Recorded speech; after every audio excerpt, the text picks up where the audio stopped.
Мы здесь проводим экспресс-диагностики. Октябрина Николаевна на протяжении 25 лет работала заведующей лабораторией особо опасных инфекций Якутии. Теперь опытный врач-бактериолог делится своими знаниями с молодыми коллегами из Роспотребнадзора. Тут полимеразная цепная реакция проводится. Далее идет детекция, именно определение, детекция инфекций в этом аппарате, ДНК-технология.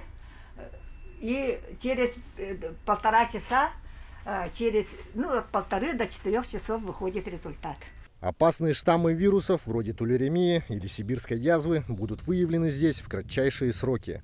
Более того, современный лабораторный комплекс является передвижным.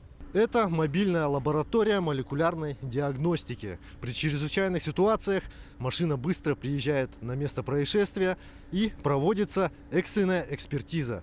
Современные виды техники были представлены в Якутске в рамках традиционного строевого смотра сил и средств гражданской обороны. Мы проводим смотр готовности уже сил и средств службы гражданской обороны.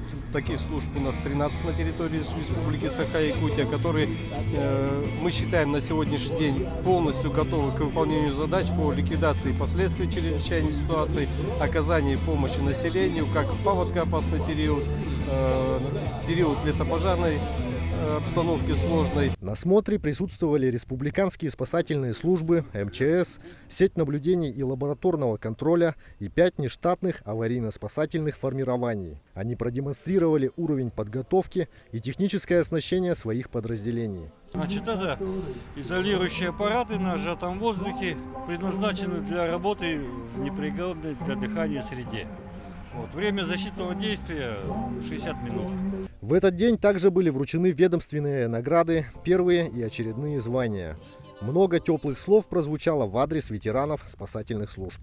Хотел бы, пользуясь случаем, всех поблагодарить за хорошую работу. И отдельные слова благодарности я хочу выразить нашим ветеранам. Они тоже сегодня с нами. Гражданская оборона – это мощный инструмент для предупреждения и преодоления чрезвычайных ситуаций, способный сохранить жизни и имущество обычных граждан. Евгений Каращупов, Айсен Атласов, Вести, Якутск.